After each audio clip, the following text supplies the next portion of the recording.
Today, I like to talk about the application of the real-world data circulation paradigm to the intelligent vehicle technologies. By the way, can you hear me? Is this mic on? Okay. I think this is the first time to talk here to you. But I have been in leader of the or coordinator of the RWDC for 5 years, and I gave a lot of lectures associated with this topic. So I'm not sure about how many of you are familiar with my idea and how many are not. So, and also my memory becomes very bad these days. So I try to, how do I say, start with a very scratch of the ideas. So I think most of us share the idea that the real-world data circulation creates value. How does it work? Let us summarize the idea again. So the big change in this 20 or 30 years in technology is that we can deal with a huge amount of data. Deal means we can capture and we can calculate a lot of things from those data, and we can fit a very complex model, mathematical model based on those data. And not only of that, but also we can implement the result of classification or prediction as the input to the human or society. In other words, we can change the world through the real-world data circulation, because complexity of the society is now somehow comparable with the systems that we can build mathematically or computationally. Okay, so again, what we have to do is to collect the data. That is the first point. Of course, someone start with the idea, but the very fundamental process is collecting data. What is the data? Any sort of numerical knowledge can be a data to the input of for the input. IoT is a good tool to gathering a lot of data, but more importantly, we need some data which is associated with the human value or social value. Without that, what we can do is simply play around with the computers and data. The most important thing to us is to create data, to understand create the value, to understand the value, and optimize the social system with respect to those value. So how can we measure or create value is one central open problem to all of us. Okay, and in my context, intelligent vehicle, something like safety or comfort, those things are clear value for each individual drivers. But of course, efficiency in terms of the energy consumption is a big value to the whole nation, whole world, human society. And also maybe moving is not,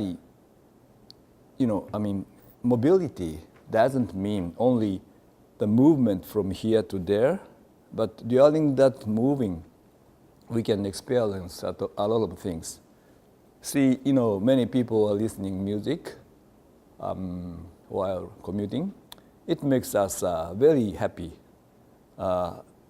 because before that, you may do not understand what happened there, but the Walkman, small recorder system, was invented into the market when I was a university student. In other words, when I was high school student, there's no Walkmans. Some funny guys bring a big, tape recorder here, and listening and walking. That is another Walkman, of course. But after that, we could change the time of commuting in the crowded Tokyo train, listening to the favorite music. And nowadays, you can watch the TVs, of course. Those are another value of the mobility. And that to me, I'm very much associated with the communication as well. But anyway, these things are very fundamental value, but for your each individual applications, a lot of different values can be there. So we need to somehow collect the evidence of the value or relevant numerical data with value together with a lot of sensor signals. That's quite important. And it's always very difficult, okay? And once you get these pairs of data, then what you need to do is to use math or computational powers to explain how each individual contextual values or data represent the final value of us. So function f, we need to find function f. It can be whatever, very simple algebraic explanation, or it can be a deep neural network, or whatever you can. We have a lot of tools. We can choose the best of them according to the type of data and according to the size of the data. But anyway, what we need to do is to associate these context to value. And once we could do that, then we can use this knowledge to change these values through actuation technologies. I'm a little bit sorry about, in our program, we are not so much paying attention to this part. Even you knew the best X, the set of best X, it is still not enough. We need to change the world so that the value of the data becomes X. But that is not easy, right? So technologies to realize or to actuate the real world is quite important in real world context. Of course, in some applications like internet kind of things, we can easily change the size of the font, the location of the photograph, or things like that. But that is the virtual world, not only, there's very limited applications. When you're thinking about the vehicle, we need to change the vehicular distance or relative acceleration between the objects and vehicle. Those things cannot be easily controlled by limited numbers of variables, and also the mechanical or physical systems. But anyway, you also need to pay attention to this part. And once you got 3 of them, then we can create the real-world data circulation. The good thing of real-world circulation is even if this explanation is not perfect, we can try and see what happened. And we can change the system slightly. Modification will change the other, affection to the real world, and we can repeatedly, continue this forever, because computer does that. No one have to work for that. Once you build this system, you can change the system and also the society, maybe, based on the optimization criteria, or in other words, value of the society. And I believe that we can do that, and people are doing this almost. For instance, Google, they train a speech recognizer, which thought was a quite difficult problem for computer system, but through operating the real system, Google Voice search or Google Mail voice, they collected a huge amount of data, speech data, associated with the clicks or email text. And then they trained a very, very deep neural network with those data and provide the services. Of course, they fail to understand. But when the failure happened, then each individual user can collect, which gives another hint to improve this and do that repeat and repeat again. And finally, they, I cannot believe that performance. Actually, we have a small AI speaker inside in our lab, and it tells us the time every 1 hour. And also each, it can recognize the voice of the visitors who tell his or her name at the front of the lab. Then the Google speaker will announce us someone becomes something. So performance of the Google speech recognition engine is quite high currently. It's a result of this data circulation. Performance itself is quite high, and also the way of understanding human voice is quite sophisticated. And we are so happy with that. So let's do this in various other fields. That is the basic idea of the real-world data circulation systems and real-world data circulation program. Okay, but anyway, please remember that we need the value associated with the data, and also we need to have a way to change the real world in somehow. Okay. So this is a general introduction of my idea to this lecture and also to the program as well. And from my specialty or size, that is the signal processing. The understanding human behavior can be very simple. That is the input and output relation. In other words, we can describe human by signal pairs. How do you behave under the given context, which is another signal. Signal and signal. For instance, temperature, and also or maybe how do you wear, okay? These pairs are simply modeled by signal and system, okay? If you are familiar with electrical engineering systems, this is quite a common idea to understand the systems and the real world.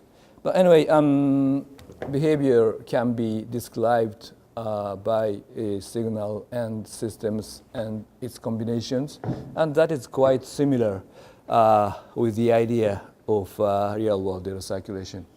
And also, this can be applicable. This is applicable to the vehicular application.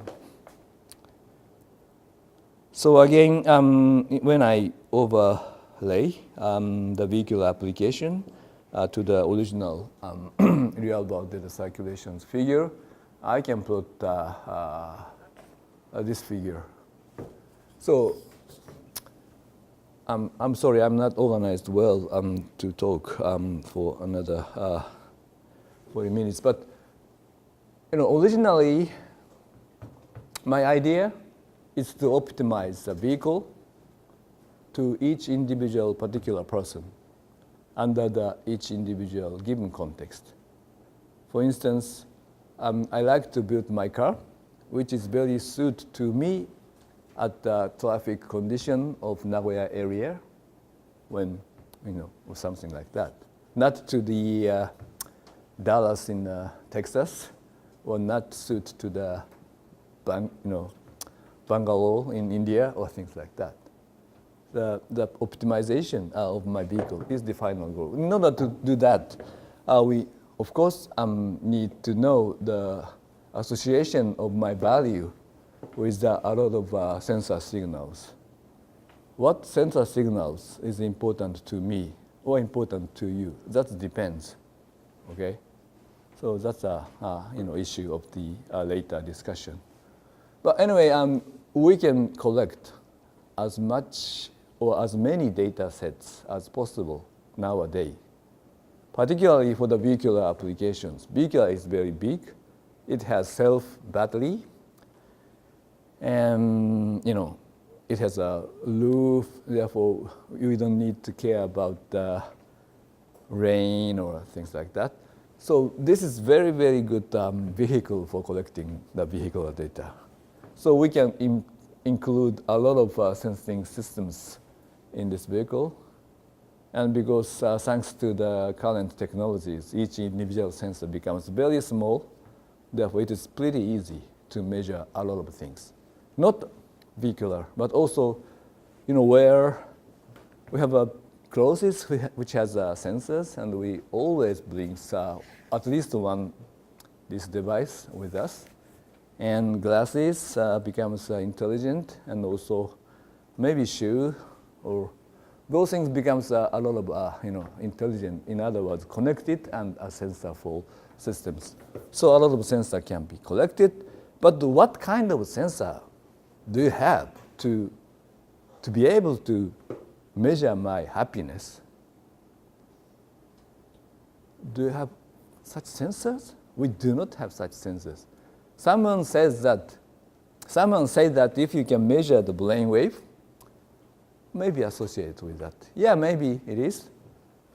But I don't know. So I like to ask you, how much possibility do you see to measuring the human emotion, for instance? How do you think about that? Do you think? Yeah. Maybe the electric wave of skin used for the lie detector.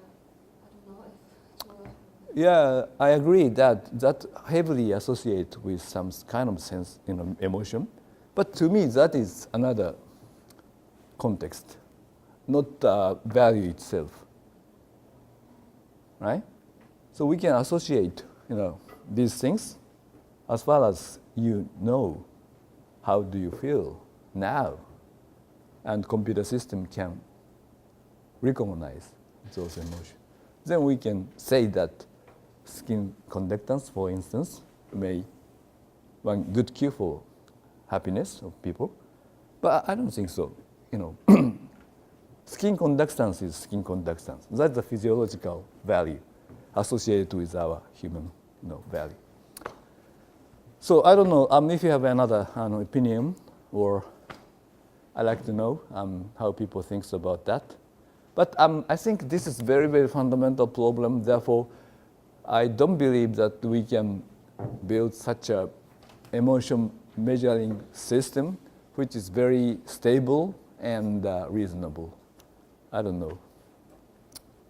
But anyway, this is a very, very big problem again. And once we collected these data, then we can somehow associate these contextual value with the target value. This is a completely different example of doing that.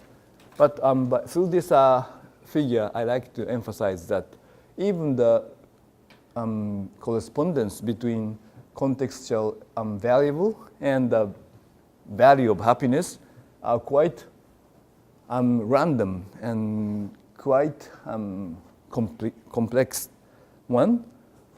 We can somehow fit some kind of function, which may be a very funny lines, or which can also be a set of PDFs, probability density functions, which gives you the joint probability of context and target value. As you know, current speech recognition system, for instance, uses millions or trillions of Gaussians inside the system, or millions or trillions of connections before applying a Gaussian. But anyway, whatever the complex system is very complex, we can build something. As far as we have sufficient amount of data. So this part becomes, so rapidly, how do I say, advanced. So I believe that you, student, are far much ahead to me in this context. Because these technologies became available in these 10, 20 years. When I was a very active young researcher, we used the hidden Markov model, for instance, as the state-of-the-art technology.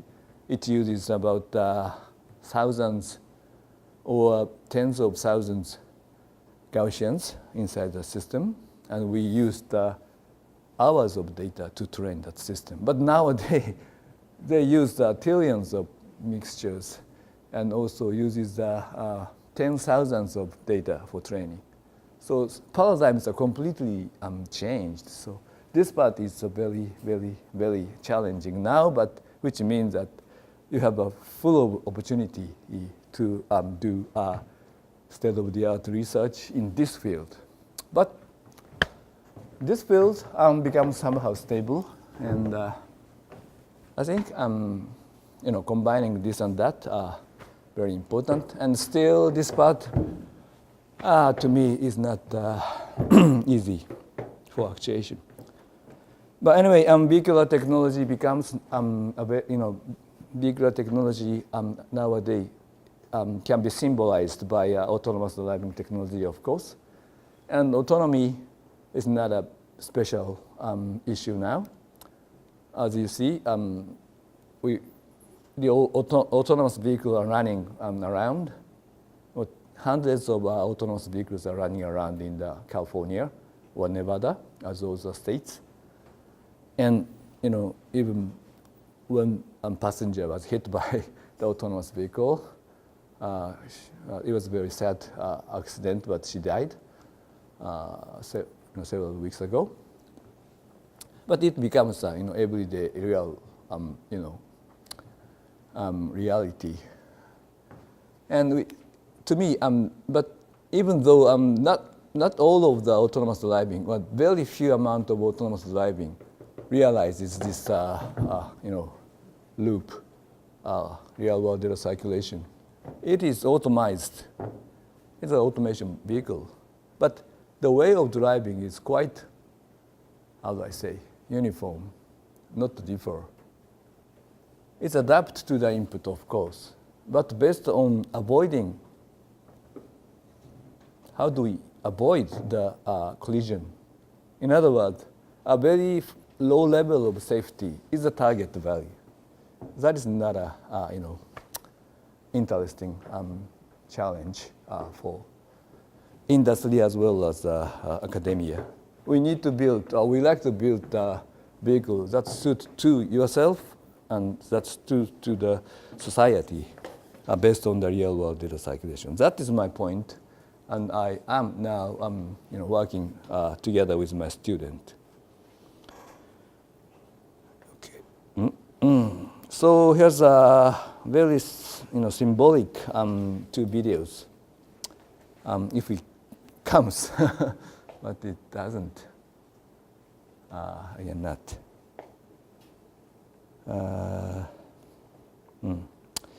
Unfortunately, I cannot show you, sorry. But this is a video of autonomous driving in BMW, and this is autonomous driving of Google. And if it comes, you see a very precise controlling of the vehicle. BMW people try to drive a vehicle based on the AI, artificial intelligence, in a very efficient way to go fast. In other words, their value at this moment is fast driving. So they demonstrate their technology in the test course, which is paved and also watered, which means that the area is very slippery. Therefore, the precise controlling of the steering is quite important in order to avoid drifting the vehicle. And AI can do that. That is their point. On the other hand, Google people are completely the funny things, new things, which is the autonomous driving in the New York area. They wear a very funny,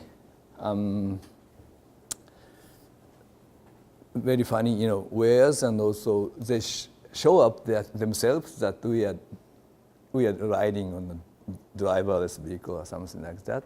They hit the stopping bike and things like that. Probably for them at that moment, autonomous driving is somehow novel thing to the society, and they wanted to change the idea of the movement or moving to the new enjoyable time. So I cannot say very well, and I'm sorry about the video. But to me, these two different demo videos are quite symbolic for understanding the value of the driving for different groups of people. Okay, so here's a game. So when it with the time? 12? Okay, 12. Okay. Okay, I'm talking about these technical issues. So, biggest issue is finding facts. How can we associate the objective data and subjective data?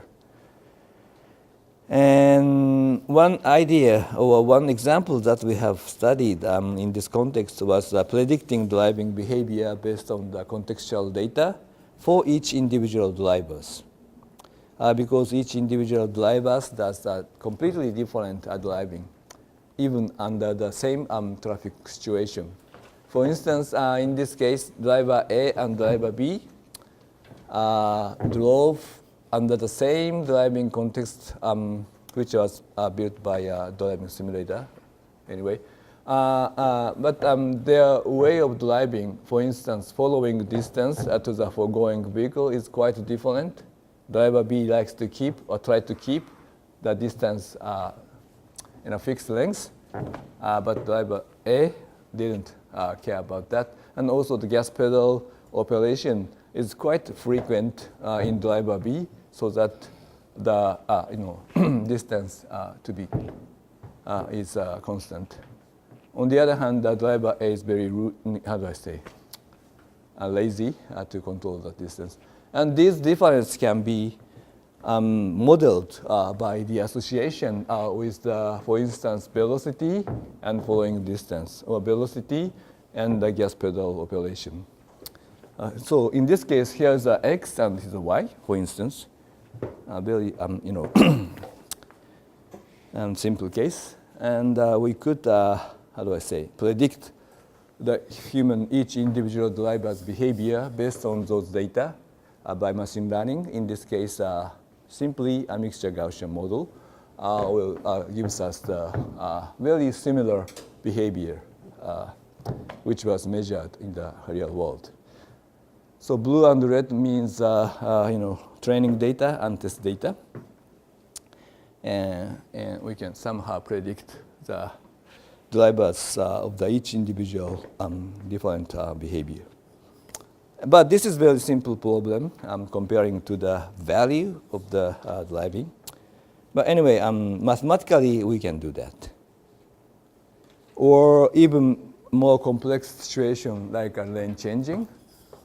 We may know that each individual driver uses a different shape for changing lane, like this. And we can model this trajectory using the multi-state probabilistic system, which is a Hidden-Markov model in this case. But you can also use a CNN or RNN for these purposes nowadays. But anyway, we can learn how this driver prefers to go to the next lane. And this is a distribution of two different drivers for each individual state with regard to the forward speed and lateral position. And as you see, the distribution of data are completely different, but we can build each individual model of the stochastic system based on data. And finally, we can generate the preferable trajectory of lane change at a given context for each individual driver. So these things are not so difficult because this is not a value itself. This and that are physical signal, unfortunately. We do not deal any subjective signal like with this trajectory. I was very happy, or I felt a little bit risky distance or things like that. Those things are not included in this. We only control the physical system, so that the usual behavior of the driver will be reproduced. But that is not enough. So recently we started to think about subjective something. Sorry, I did not include this slide to the handout. But this is an overview of the research history done by Naren. So if you like to know more about this, you can ask Naren. She's another student. How this field has been studied. Subjective risk feeling. How subjective risk feeling has been associated with the other parameters or variables. Someone thinks that a lot of research methodologies are used, but in short, and the difference of the ground truth is quite quite big issue. Because we do not have shared data we do not have data which can be shared by different methodologies or different researches. So again, we real-world data circulation people should be open for providing data to other researchers, and we should be very positive to share those knowledge based on data. That gives finally us another benefit through the real-world data circulation, I believe. And risk homeostasis theory. This is very famous theory. Once you pay attention to the one risk, then your attention to the another risk will be dropped. So the total amount of the attention is limited, or things like that. So these things are very interesting researches. And what we have done is like this.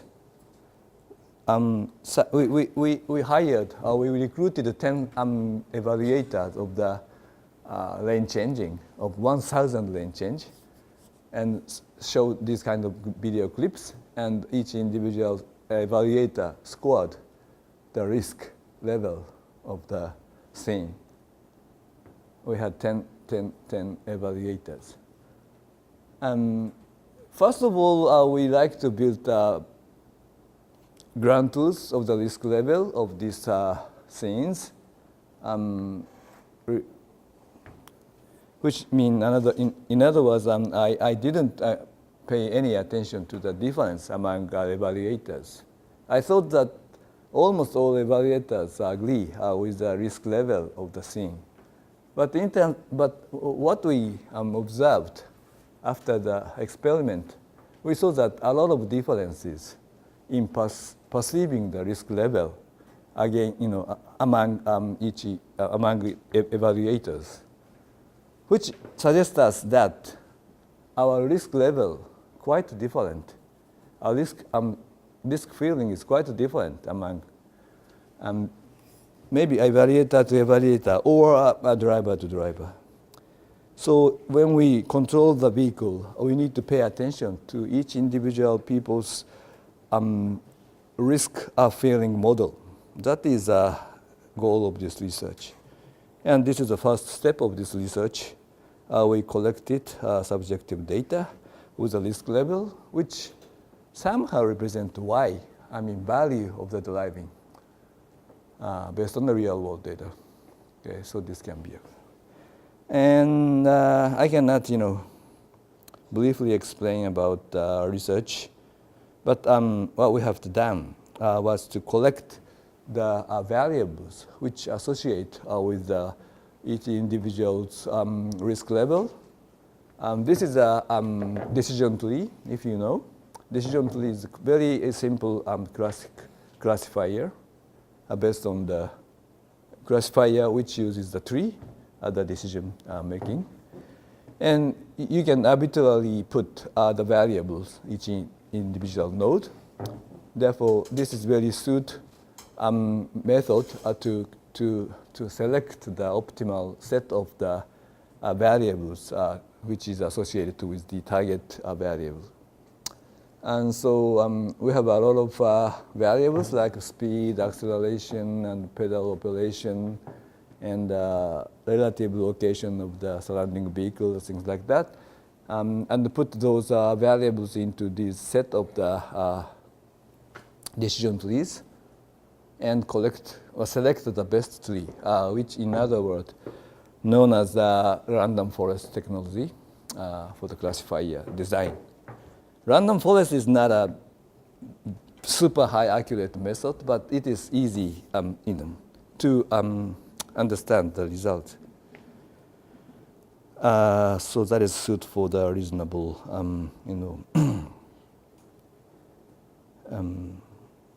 reasonable guess of the importance. So in this case, I don't also need to go to precise values, but if you compare the two participants who saw the same video sets and what kind of variables are important to each individual evaluators. So participant one, who emphasized, or who mostly affected by velocity and brake force, and this guy is also mostly, but this guy is not so much, but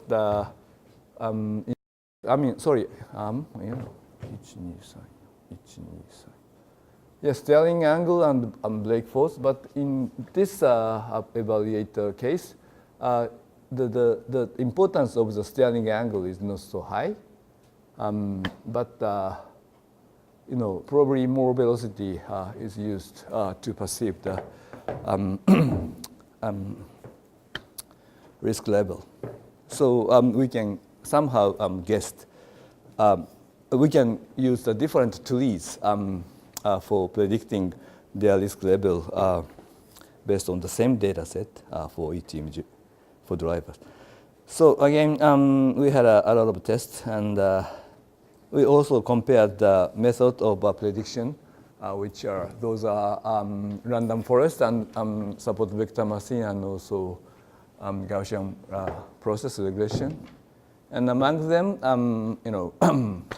random forest was best. But of course, if you compare this result with the state-of-the-art deep learning method, supposing that you have a lot of data to train that deep learning network, of course, the deep learning outperforms this method. But against these three classical methods, because we selected the optimal variables, it becomes. So again, this is not included in. So I'm afraid that I used time to me. So again, let me go back this slide. What I introduced was the importance of this, and what I mentioned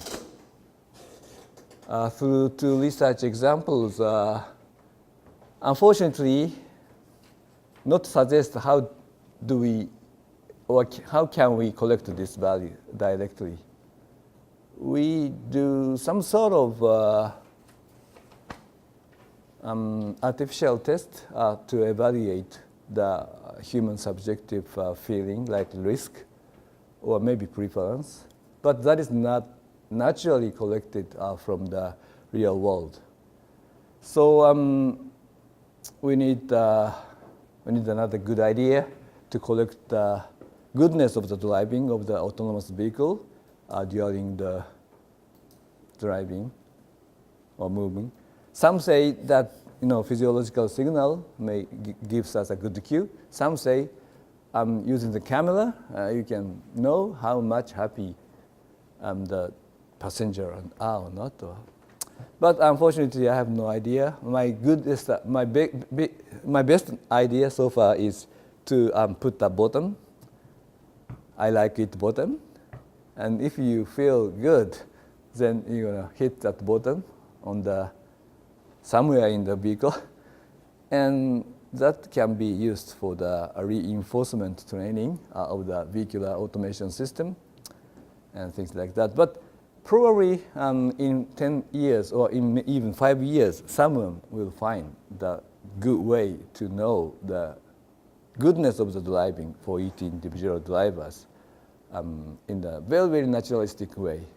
And that guy will take a lot of market share of the core of the intelligence of the autonomous driving. Because autonomous driving is an AI system, and AI system's core is the knowledge. And knowledge can only be trained by the set of questions and answers. And answer is not always the fact or physical consequences, but very naive and stochastic human emotion and preference. So we need to pay attention to that fact. But yet, I believe this paradigm is quite useful for your research and for your future professional careers. So this is I guess this is the end of my talk. Thank you very much.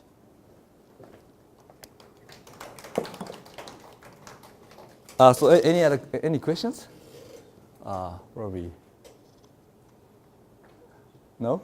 Okay, then let's stop here. Thank you.